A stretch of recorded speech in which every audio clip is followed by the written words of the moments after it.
की थी मेवाड़ का नाम मेवाड़ क्यों पड़ा और मेवाड़ के अन्य नाम कौन कौन से हैं, मेदपाट और सीवी क्यों कहा जाता है, और मेवाड़ में जो गोहिल राजवंश हुआ, गोहिल राजवंश की उत्पत्ति के सोर्स को लेके और अपने चर्चा की। आज अपनी बात करने वाले हैं गोहिल राजवंश के संस्थापक को लेके, और गोहिल राजवंश की जो स्थापना की थी वह किसके द्वारा की गई थी, किसके द्वारा की गई थी, गोहिलादित्य के द्वारा। किसके द्वारा की गई, गोहिलादित्य के द्वारा। तो आज अपनी बात कर रहे हैं मेवाड़ राजवंश में किसके बारे में, गोहिल राजवंश का जो संस्थापक रहा है जिनका नाम क्या था, गोहिलादित्य। अब गोहिलादित्य की अगर अपनी बात करें तो गोहिलादित्य ने गोहिल राजवंश की स्थापना कब की, 566 ईस्वी में। 566 ईस्वी में किसकी स्थापना की, गोहिल राजवंश की स्थापना की। किसकी स्थापना की, गोहिल राजवंश की स्थापना की। इसलिए गोहिल राजवंश का संस्थापक पूछा जाए तो किसे कहा जाएगा, किसे कहा जाएगा, गोहिलादित्य को कहा जाएगा। समझा गई बात। अब देखिए जो गोहिलादित्य था, तो गोहिलादित्य का दक्षिणी क्षेत्र के अंदर जो निवास करने वाली जाति है वह कौन सी थी, भील जनजाति। कौन सी, भील जनजाति। तो भील जनजाति के साथ गोहिलादित्य का अच्छा लगाव होने के कारण भील लोग इन्हें अपना क्या मानते थे, नेता मानते थे। क्या मानते थे, भील लोग नेता मानते थे। और बाद में इन्हीं की ही 8वीं पीढ़ी में, कौन सी पीढ़ी में, 8वीं पीढ़ी में, 8वीं पीढ़ी में एक व्यक्ति हुआ जिसका नाम था नागादित्य। गोहिलादित्य की 8वीं पीढ़ी में एक व्यक्ति हुआ जिसका नाम क्या था, नागादित्य था। और नागादित्य का भीलों के साथ लगाव अच्छा नहीं था। नागादित्य के करतु भीलों पर अत्याचार करतु, और अत्याचार करने के कारण जो भील लोग थे वो नागादित्य से नाराज रहते थे। एक दिन नागादित्य कहाँ गया हुआ था, जंगल में गया हुआ था शिकार खेलने के लिए। तो भील लोग मिलकर इंगी के कर दी, हत्या कर दी जंगल के अंदर। और उस टाइम नागादित्य के साथ में इसका 4 वर्ष का एक बालक था, 4 वर्ष का बालक था जिसका नाम क्या था, कालभोज, या कई बुकों में आपको इसका नाम देखने को मिलेगा मालभोज।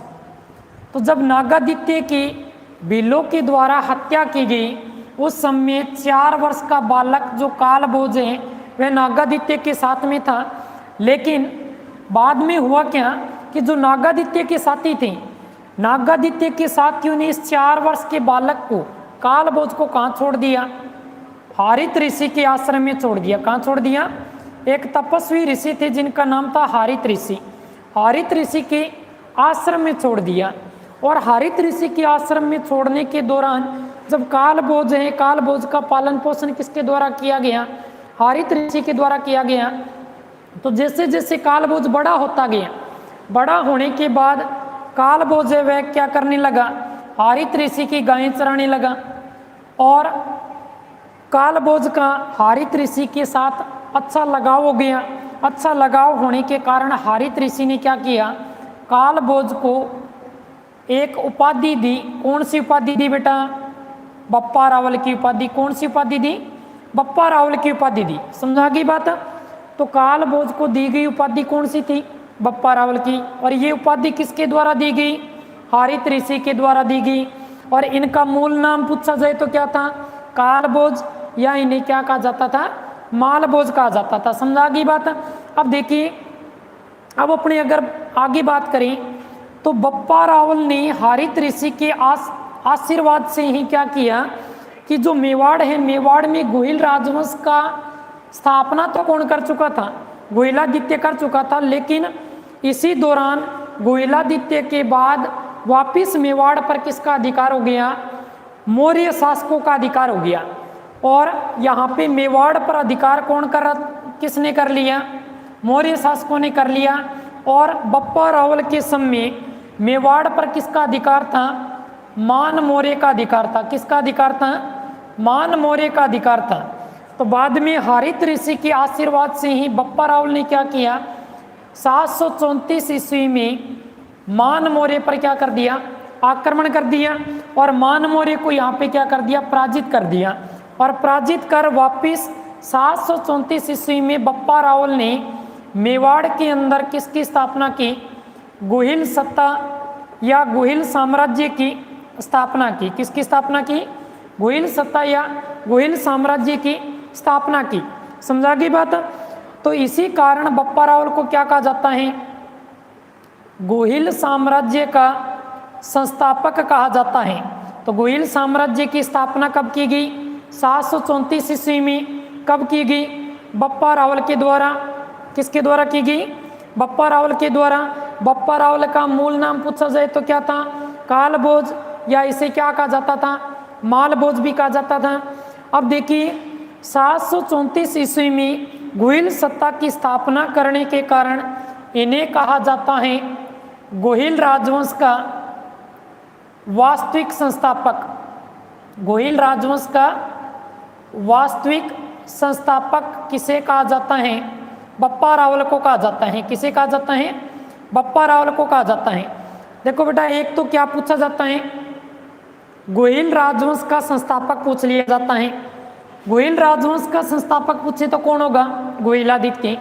और यहीं पे अगर अपने से पूछ लिया जाए गुहिल राजवंश का वास्तविक संस्थापक पूछ लिया जाए तो गुहिल राजवंश का वास्तविक संस्थापक कौन होगा, बप्पा रावल होगा। क्योंकि इसके द्वारा क्या की गई, गुहिल सत्ता या साम्राज्य की क्या की गई थी, स्थापना की गई। कब की गई, 734 ईस्वी में। किसे पराजित करके, मान मौर्य शासक को पराजित करके 734 ईस्वी में गुहिल सत्ता की क्या की थी, स्थापना की थी। समझा गई बात यहाँ तक, समझा गई क्या, समझा गई तो थम्स अप कर दीजिए, शाबाश। शमशेर जोइया, हेलो सर जी, हेलो। इंडियन आर्मी गर्ल, ओ सॉरी सर लेट हो गई, कोई बात नहीं बेटा, फटाफट ज्वाइन कीजिए और आगे से आगे शेयर कीजिए, शाबाश। भूप लोरा, वेलकम बेटा, शाबाश। जल्दी से जल्दी आगे शेयर कीजिए, हाँ जल्दी से जल्दी आगे शेयर कीजिए, शाबाश। जितना भी हो आगे से आगे शेयर कीजिए ताकि प्रत्येक स्टूडेंट को इस क्लास का बेनिफिट मिल सके। क्योंकि ये जो टॉपिक है ये अभी जो पटवार एग्ज़ाम होने वाला है, पटवार एग्ज़ाम के लिए एक कारगर क्लास साबित हो सकती है। तो इससे ज़्यादा से ज़्यादा बच्चों को हेल्प मिल सके तो जल्दी से जल्दी शेयर कीजिए, शाबाश। इंडियन आर्मी गर्ल, जी sir, very good very good, शाबाश। आगे शेयर कीजिए और ज़्यादा से ज़्यादा ज्वाइन कीजिए। तो बेटा यहाँ तक समझ में आ गया होगा, समझ में आ गया तो थम्स अप कर दीजिए। अपने आगे चलते हैं।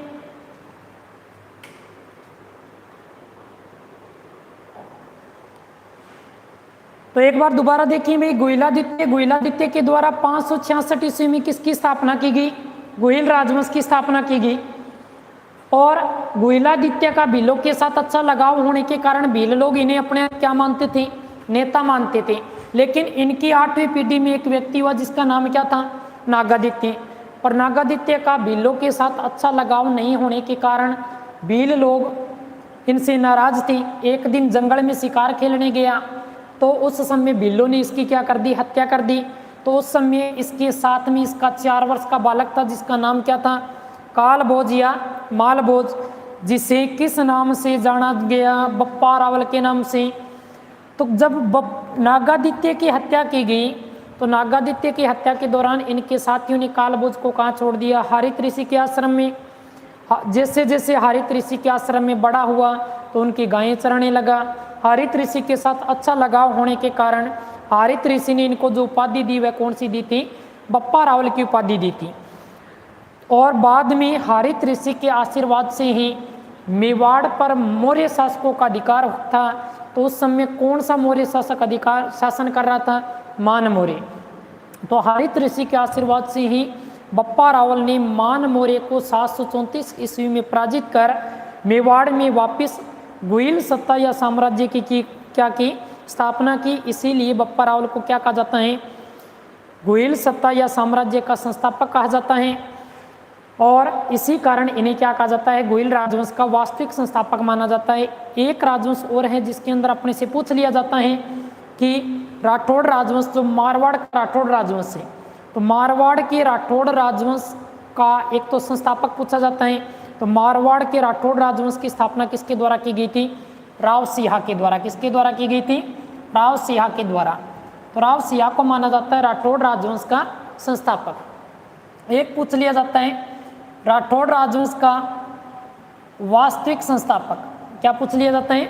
वास्तविक संस्थापक। तो वास्तविक संस्थापक कौन होगा? राव चूड़ा होगा। कौन होगा? राव चूड़ा। इतिहास में चूड़ा नाम के व्यक्तित्व वाले 3 व्यक्ति हुए हैं। एक तो राव चूड़ा जो मारवाड़ के राठौड़ राजवंश से हैं, दूसरा राणा चूड़ा जो मेवाड़ की सिसोदिया राजवंश से है, तीसरा चूड़ामन जो जाट साम्राज्य का क्या रहा है? संस्थापक रहा है। समझ गई बात? अगर समझ में आ गया है तो थम्स अप कर दीजिए। अपने आगे चलते हैं।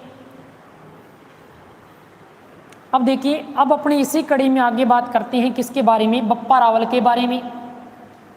तो बप्पा रावल ने 734 ईस्वी में मेवाड़ साम्राज्य की क्या की? मेवाड़ में गुहिल साम्राज्य की क्या की? स्थापना की। और इसी कारण इन्हें क्या कहा गया? गुहिल साम्राज्य का वास्तविक संस्थापक कहा गया। तो अब देखिए, अब अपनी बात करते हैं बप्पा रावल की। तो बप्पा रावल का शासनकाल पूछा जाए तो बेटा क्या होगा? 734 ईस्वी से 753 ईस्वी।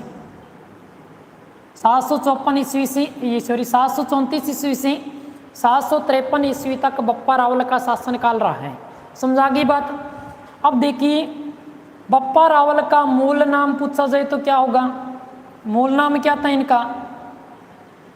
मूल नाम क्या था बेटा? कालभोज, या इन्हें क्या कहा जाता था? मालभोज के नाम से भी जाना जाता है। कई बुकों में आपको मालभोज नाम देखने को मिलेगी। समझा गई बात?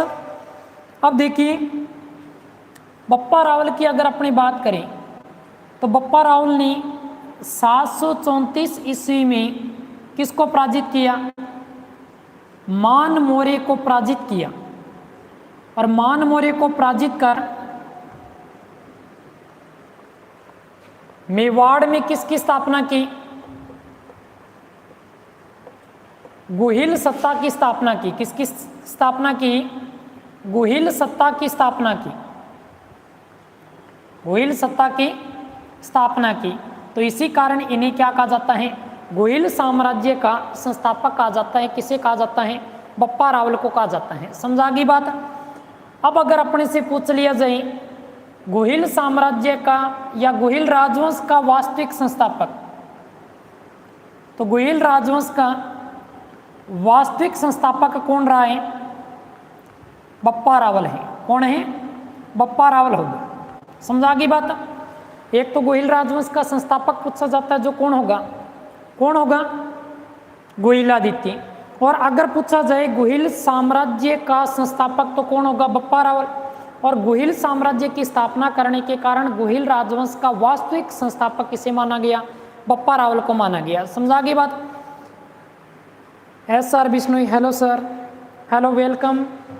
इंडियन आर्मी गर्ल, बड़े लिखो सर। कोई बात नहीं बेटा, बड़े लिखेंगे। दिखाई नहीं दे रहा क्या? कोई बात नहीं, बड़ा लिखेंगे। हाँ आ गया, शाबाश। शेयर कर दीजिए आगे से आगे, जल्दी से जल्दी। हाँ तो अब अपने आगे देखें भी, अगर अपने बात करें किसकी? बप्पा रावल की विशेषताओं की। तो विशेषताओं की अगर अपने बात करें तो ये 32 मण की क्या रखते थे? तलवार रखते थे। 32 मण की क्या रखते थे? तलवार रखते थे। समझा गई बात? 32 मण मतलब एक मण में कितना किलो हुए? 40 किलो। तो 32 मण का कितना हो गया? 32 × 40, 1280 किलो। 1280 किलो, समझ गया? 1280 किलो को मतलब हो गया 12 कुंटल 80 किलो की तलवार रख दो। मतलब ये इतिहास है बेटा, इसको रोचक बनाने के लिए इसको बढ़ा चढ़ा के लिखा गया है, ठीक है। लेकिन ऐसा कभी भी पॉसिबल नहीं है। इसके बाद देखिए 35 हाथ की क्या पहनता था? धोती पहनता था। 35 हाथ की क्या पहनता था? धोती पहनता था। और कहते हैं कि एक तलवार के प्रहार से 2 भैंसों की बलि एक साथ दे दिया करता था। कौन? बप्पा रावल। कहा जाता है कि अरब सागर से उठने वाली समुद्री लहरें भी एक समय किसके शरीर से टकरा जाए, बप्पा रावल के शरीर से टकरा जाए तो वो लहरें ही चकनाचूर हो जाए। इतना विशालकाय शरीर था किसका, बप्पा रावल का। क्या किसी भी व्यक्ति का डीएनए इतना बड़ा हो सकता है? अकॉर्डिंग टू साइंस कोई भी डीएनए इतने विशालकाय शरीर का निर्माण नहीं कर सकता। इसलिए ये जो बातें लिखी गई है ये केवल इतिहास को बढ़ा चढ़ा के लिखा गया है, इतिहास को रोचक बनाने के लिए। समझा गई बात? अब देखो इनकी विशेष बात की अगर अपने चर्चा करें तो मेवाड़ के अंदर सबसे पहले जो सोने की सिक्के चलाई गई वह किनके द्वारा चलाई गई? बप्पा रावल के द्वारा। तो मेवाड़ में सर्वप्रथम सोने के सिक्के किसके द्वारा चलाए गए? सर्वप्रथम सोने के सिक्के किसके द्वारा चलाए गए? बप्पा रावल के द्वारा चलाई गई। और जो मेवाड़ में सर्वप्रथम सोने की सिक्के चलाएगी उनमें कुछ चित्रों का अंकन देखने को मिलता है। कौन कौन से चित्रों का अंकन देखने को मिलता है? उगते हुए सूर्य का चित्र देखने को मिलता है। उगते हुए सूर्य को दंडवत प्रणाम करते हुए व्यक्ति का चित्र मिलता है। और ये दंडवत प्रणाम करता हुआ व्यक्ति कोई और नहीं, कौन था? बप्पा रावल था। इसमें चित्र मिलता है कामधेनु गाय का, इसमें चित्र मिलता है शिवलिंग का। तो अपने से पूछ लिया जाता है बेटा कि मेवाड़ में जो सर्वप्रथम सोने की सिक्के चलाई गई वे किनके द्वारा चलाई गई थी? बप्पा रावल के द्वारा। और मेवाड़ में जो सर्वप्रथम सोने के सिक्के चलाए गए उन सिक्कों में कौन कौन से चित्र अंकन प्रदर्शित किए गए हैं? उगते हुए सूर्य का, उगते हुए सूर्य को दंडवत प्रणाम करते हुए व्यक्ति का, कामधेनु गाय का और शिवलिंग का। तो बेटा यहाँ से ध्यान रखना है कि बप्पा रावल क्या थे? एक परम शिव भगत थे। क्या थे? परम शिव भगत थे। और ये किनको मानते थे? ये एकलिंग जी महाराज को मानते थे। किनको मानते थे? एकलिंग जी महाराज को मानते थे। समझा गई बात? एकलिंग जी महाराज मतलब जिसको शिव जी को एक रूप हुए। समझा गई बात? तो किंगा भगत था भाई? शिव जी का भगत। किन ने मानता? एकलिंग जी महाराज ने मानता। और बप्पा रावल की एक विशेष बात और थी कि इन्होंने खुद को कभी भी मेवाड़ का शासक नहीं माना। ये मेवाड़ का शासक किसे मानते थे? एकलिंग जी महाराज को मेवाड़ का असली शासक मानते थे और खुद इनका दीवान समझकर राज्य का क्या करते थे? संचालन किया करते थे। समझा गई बात? बप्पा रावल ने खुद को कभी भी मेवाड़ का शासक नहीं माना। किसको मानते थे? एकलिंग जी महाराज को मेवाड़ का असली शासक मानते थे। खुद इनका दीवान समझकर राज्य का क्या किया करते थे? संचालन किया करते थे। और जब भी बप्पा रावल अपने राज्य से बाहर किसी काम से जाते तो किसकी परमिशन, किसकी आज्ञा, किसकी अनुमति लेते थे? एकलिंग जी महाराज की अनुमति लेते थे। और एकलिंग जी महाराज से जो अनुमति लेते थे उस अनुमति लेने को क्या कहा जाता है? आस का लेना कहा जाता है। क्या कहते हैं? आस का लेना कहा जाता है। समझा गई बात? बप्पा रावल किससे परमिशन लेते थे अपने राज्य से बाहर जाने के लिए? एकलिंग जी महाराज से जो आज्ञा लेते थे उसको क्या कहा जाता था? आस का लेना कहा जाता था। समझा गई बात? अब देखो मेवाड़ में जो सर्वप्रथम सोने के सिक्के चलाए गए बप्पा रावल के द्वारा, ये सोने के सिक्के आज भी अपने को देखने को मिलते हैं। जो कहाँ रखवाए गए हैं? अजमेर के संग्रहालय में रखवाए गए हैं। कहाँ रखवाए गए हैं? अजमेर के संग्रहालय में रखवाए गए हैं। तो मेवाड़ में जो सर्वप्रथम सोने के सिक्के चलवाए गए वह कहाँ पर स्थित हैं? अजमेर के संग्रहालय में रखवाए गए हैं। अजमेर के संग्रहालय में स्थित हैं। समझा गई बात? बड़े लिखो सर। हाँ हो गया। Indian army girl. ओहो इतनी भारी। शाबाश बेटा, आगे शेयर कीजिए। हाँ शाबाश, शेयर कर दीजिए। तो यहाँ तक आ गई होगी बात समझ में।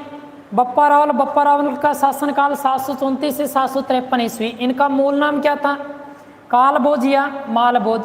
734 ईस्वी में मान मौर्य शासक को पराजित कर और मेवाड़ में वापस किसकी स्थापना की थी? गोहिल सत्ता या गोहिल साम्राज्य की स्थापना की। इसी कारण इन्हें क्या कहा जाता है? गोहिल राजवंश का वास्तविक संस्थापक माना जाता है। और 32 वर्ण की तलवार रखता, 35 हाथ की धोती पहनता। ठीक है। मेवाड़ में सर्वप्रथम सोने की सिक्के किसके द्वारा चलाई गई? बप्पा रावल के द्वारा। इन सिक्के के अंदर कौन से चित्र अंकन थे? उगते हुए सूर्य का, उगते हुए सूर्य को दंडवत प्रणाम करते हुए व्यक्ति का, कामधेनु गाय का, शिवलिंग का। और ये सोने की सिक्के आज भी कहाँ देखने को मिलते हैं? अजमेर के संग्रहालय में। और बप्पा रावल परम शिव भगत थे, एकलिंग जी महाराज को मानते थे और समय को इन्होंने कभी मेवाड़ का शासक नहीं माना। खुद को एकलिंग जी महाराज का दीवान समझकर राज्य का क्या करते थे? संचालन किया करते थे।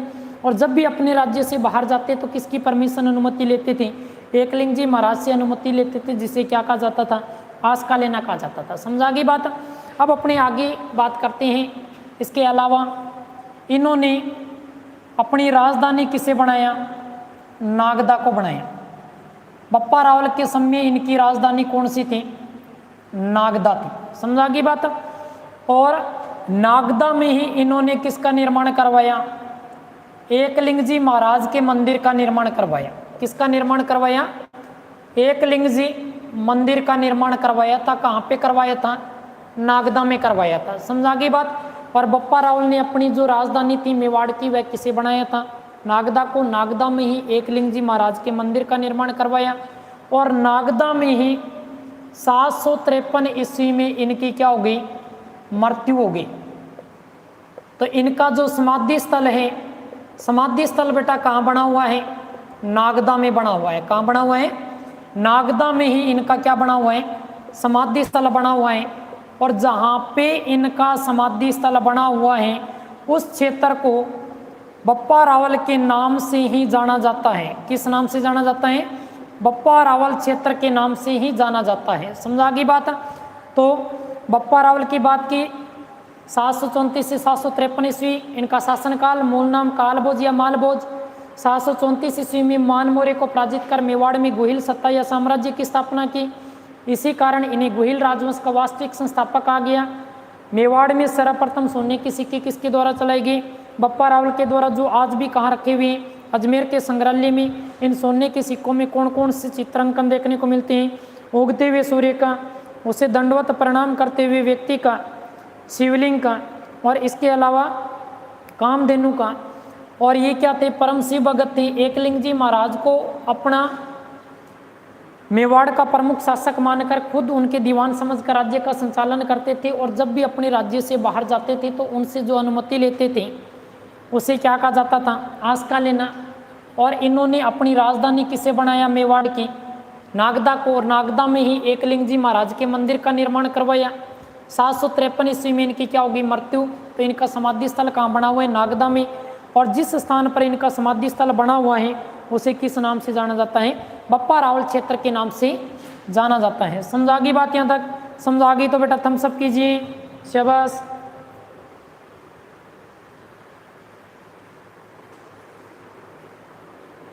अब अपने आगे बात करते हैं किसके बारे में? अब इनके नाम और उपाधि को लेके भी कुछ इतिहासकारों के मध्य मतभेद रहे हैं। कुछ इतिहासकारों के मध्य क्या रहा है? इनके नाम और उपाधि को लेके मतभेद रहे हैं। उनके बारे में भी अपनी बात कर लेते हैं। तो बेटा जो राजस्थान हिस्ट्री है वो मैं आपको पूरे कंटेंट के साथ देने का प्रयास कर रहा हूँ। ठीक है, तो देखते जाइए। अगर हिस्ट्री को अच्छे से समझना है तो इसकी गहराई में आपको उतरना ही पड़ेगा। गहराई में जब तक नहीं उतरोगे इतिहास आपको समझ में नहीं आएगा, क्योंकि अपने थोड़ा बहुत तथ्य पढ़ने से इतिहास के अंदर अपने पारंगत नहीं हो सकते। इसलिए प्रत्येक इतिहासकार के मत को जानना अति अनिवार्य है, तब जाके अपनी हिस्ट्री के अंदर क्या कर सकते हैं? इम्प्रूव कर सकते हैं। तो अब देखिए अपने बप्पा रावल के नाम और उपाधि को लेकर जो मतभेद रहे हैं, अब अपने उनके बारे में चर्चा करते हैं। तो पहले अपने बात करते हैं किसकी? मोहनोत नैणसी की। मोहनोत नैणसी और colonel James Tod. Colonel James Tod जिन्हें राजस्थान के इतिहास का जनक कहा जाता है, राजस्थान के इतिहास का पितामह कहा जाता है, या इन्हें कहा जाता है घोड़ीवाड़ा बाबा भी। और मोनोत नैणसी द्वारा लिखा गया ग्रंथ कौन सा है? Nainsi Rikhyat colonel James Tod द्वारा पुस्तक लिखी गई है कौन सी? The annals and antiquities of Rajasthan, और उसमें उन्होंने राजस्थान के इतिहास का वर्णन किया है। तो देखिए अब अपने मोनोत नैणसी और कर्नल जेम्स टोड हैं, ये बप्पा रावल के नाम और उपाधि के बारे में क्या बताते हैं? ये बताते हैं कि इनका जो मूल नाम था वो तो क्या था? कालभोज था। क्या नाम था? मूल नाम कालभोज था। और इनको जो उपाधि दी गई थी वह उपाधि कौन सी दी गई थी? बप्पा रावल की उपाधि दी गई थी। मोनोत नैणसी और कर्नल जेम्स टोड क्या बता रहे हैं कि इनका जो मूल नाम था वो तो क्या था? कालभोज, और इनको जो उपाधि दी गई वह कौन सी दी गई? बप्पा रावल की उपाधि दी गई। समझा गई बात यहाँ तक? चलें आगे। अब अपने दूसरे सोर्स की बात करते हैं। एक तो है अपने कुंभलगढ़ प्रशस्ति, कुंभलगढ़ प्रशस्ति। एक है रणकपुर प्रशस्ति, रणकपुर प्रशस्ति। एक है अपने चीरवा का शिलालेख, चीरवा का शिलालेख। तो देखो बेटा, जो कुंभलगढ़ प्रशस्ति और रणकपुर प्रशस्ति और चीरवा शिलालेख हैं, ये क्या बता रहे हैं? सर इतिहास का मतलब ऐसा ही था, तो इससे बड़ा चक्कर क्यों लिखा गया?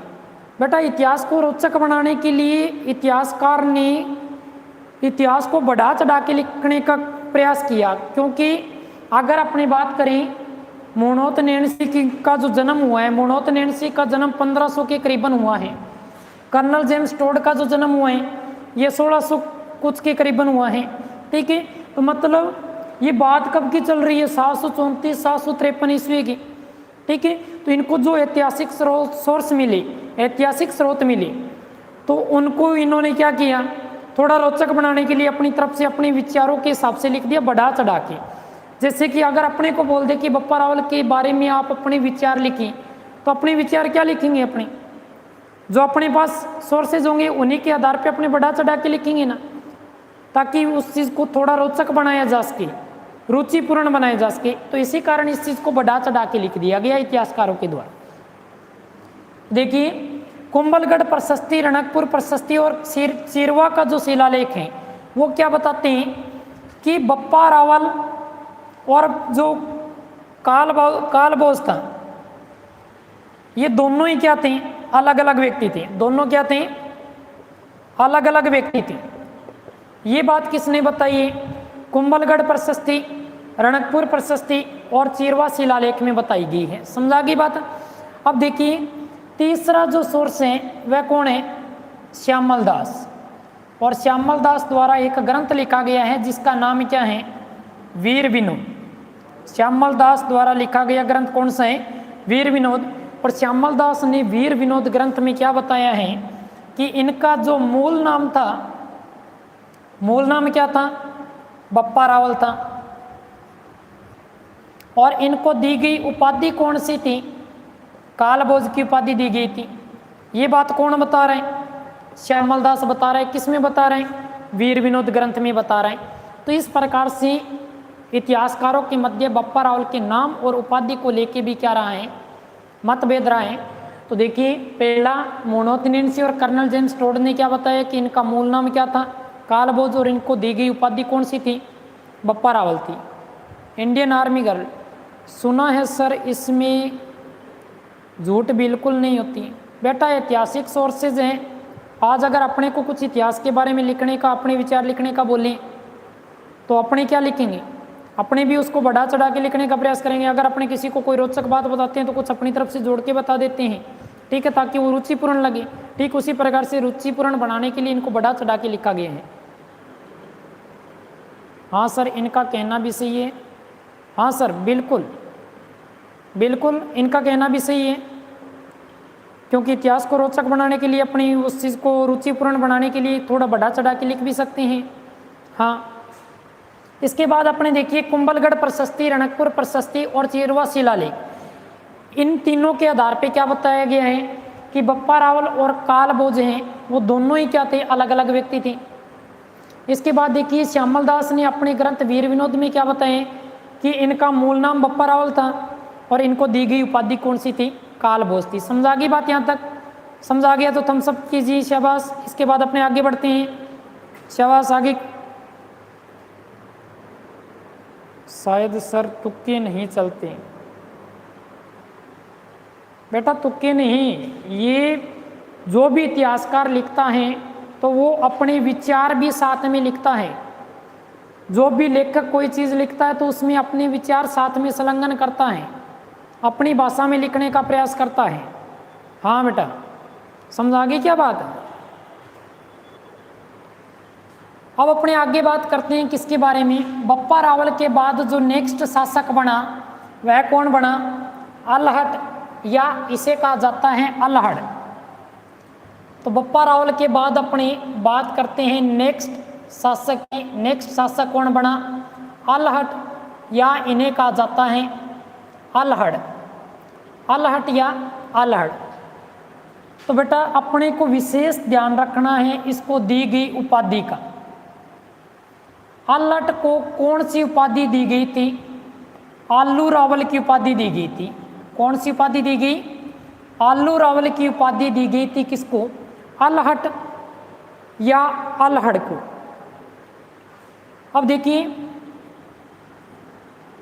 अल्हड़ की अगर अपने बात करें तो एक अपने इसके संदर्भ में बात कर लेते हैं हूण जाति की।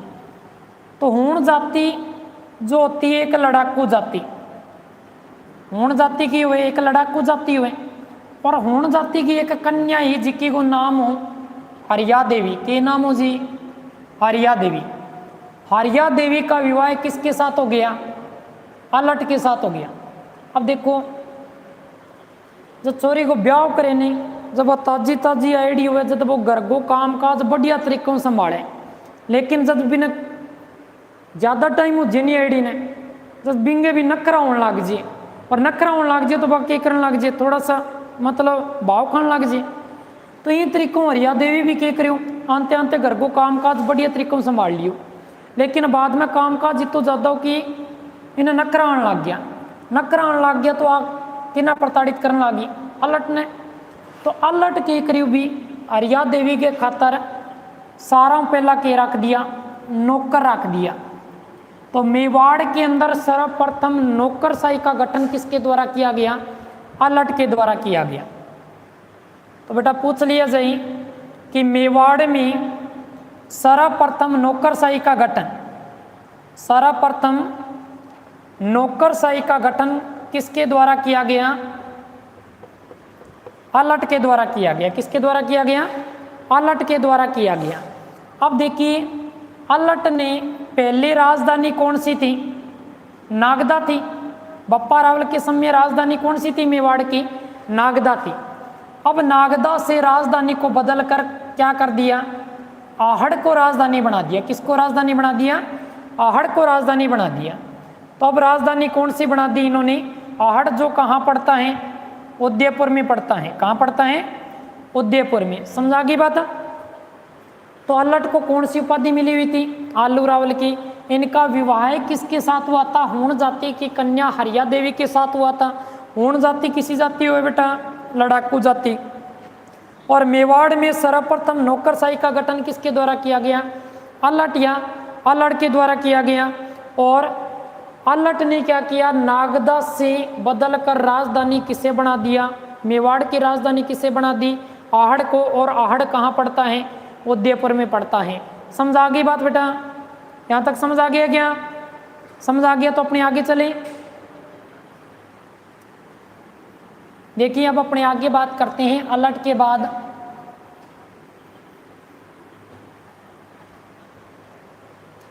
अल्हड़ के बाद अपनी बात करते हैं किसकी,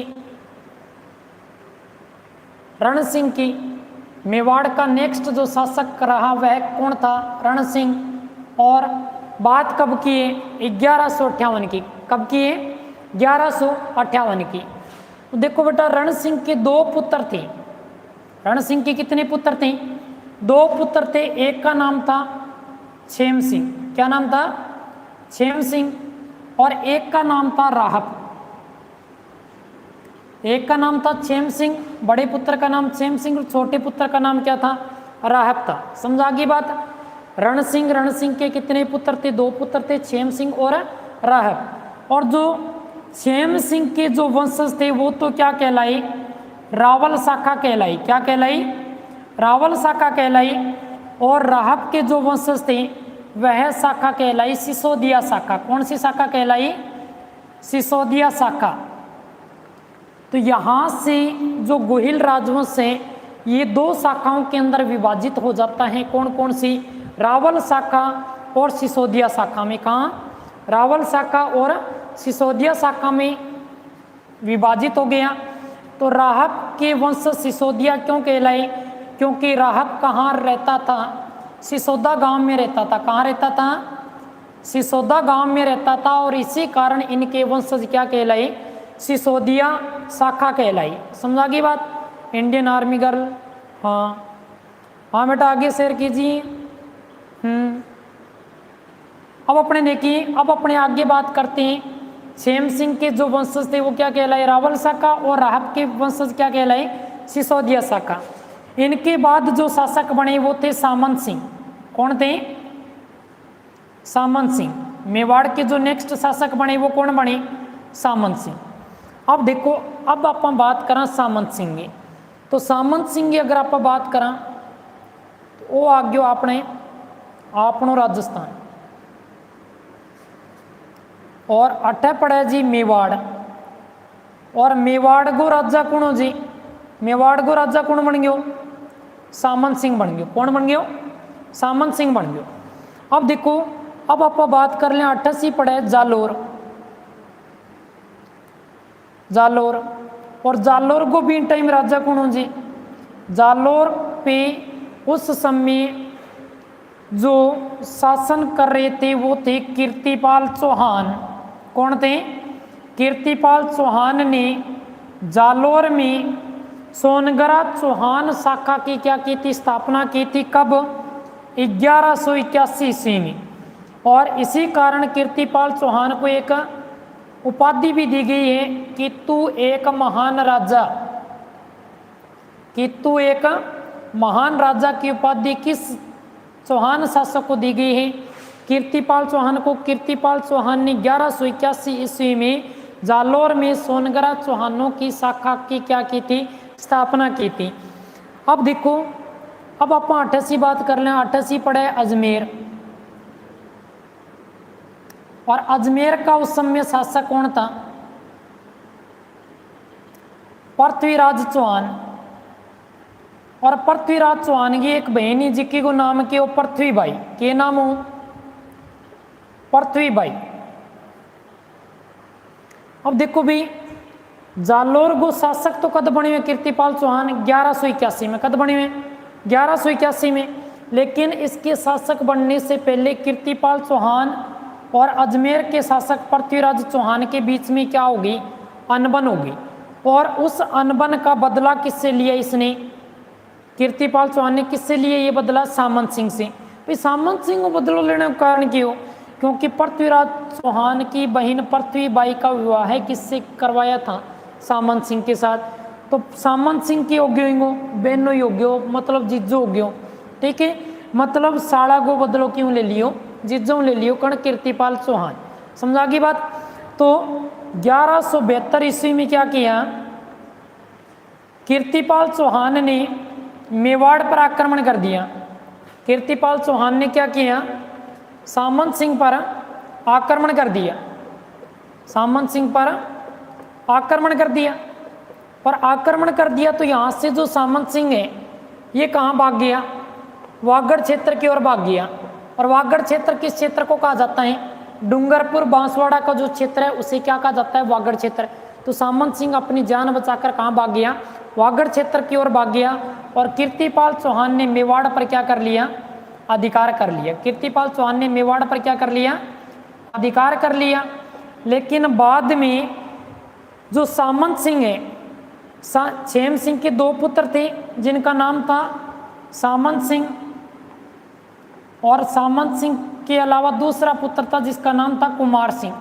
तो जब सामंत सिंह अपनी जान बचाकर कहाँ भाग गया, वागड़ क्षेत्र की ओर भाग गया, तो बाद में कुमार सिंह ने 1179 ईस्वी में, कब 1179 ईस्वी में कीर्तिपाल चौहान पर आक्रमण किया और कीर्तिपाल चौहान को पराजित कर मेवाड़ पर वापस अधिकार कर लिया। किसने?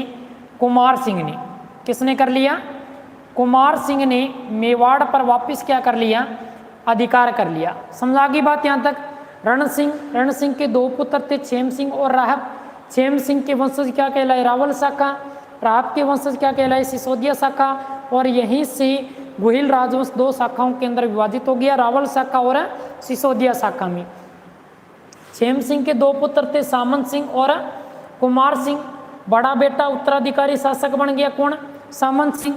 और जब सामंत सिंह शासक बना तो 1172 ईस्वी में कीर्तिपाल चौहान ने सामंत सिंह पर क्या कर दिया?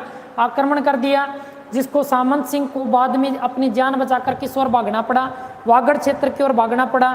और आक्रमण करने का कारण क्या था कि अजमेर का जो शासक था पृथ्वीराज चौहान तृतीय, उसकी एक बहन थी जिसका नाम था पृथ्वीबाई। पृथ्वीबाई का विवाह किसके साथ हुआ था? सामंत सिंह के साथ। तो सामंत सिंह पृथ्वीराज चौहान को क्यों जीजू, और इनने कीर्तिपाल चौहान की और पृथ्वीराज चौहान की वेड़ी अनबन वेड़ी भी अनबन को बदलो क्यों लियो? सामंत सिंह को लियो।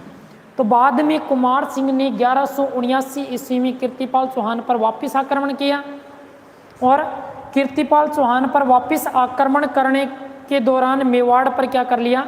कीर्तिपाल चौहान को पराजित कर मेवाड़ पर अधिकार कर लिया। इसके बाद जो नेक्स्ट शासक बना वह कौन बना? जेतर सिंह। और जेतर सिंह के बाद उसका पुत्र तेज सिंह। तेज सिंह के बाद शासक बना समर सिंह, और समर सिंह के बाद बना रावल रतन सिंह। और रावल रतन सिंह रावल शाखा का अंतिम शासक था। इनके बारे में अपनी कल की क्लास में चर्चा करेंगे। तब तक के लिए गुड बाय, और लगातार बने रहिए अपने इस YouTube चैनल पे लाइव क्लासों के साथ।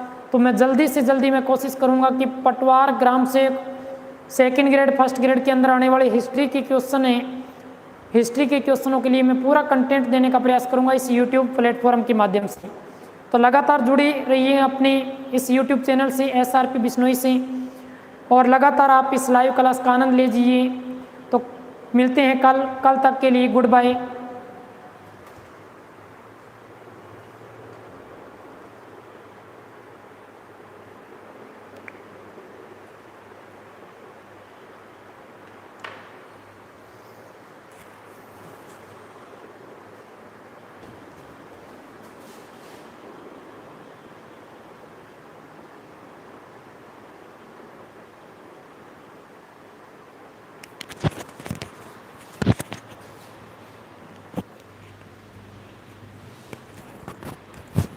अरे टेक्निकल टाइम कहाँ गई भाई? क्लास होती थी भाई।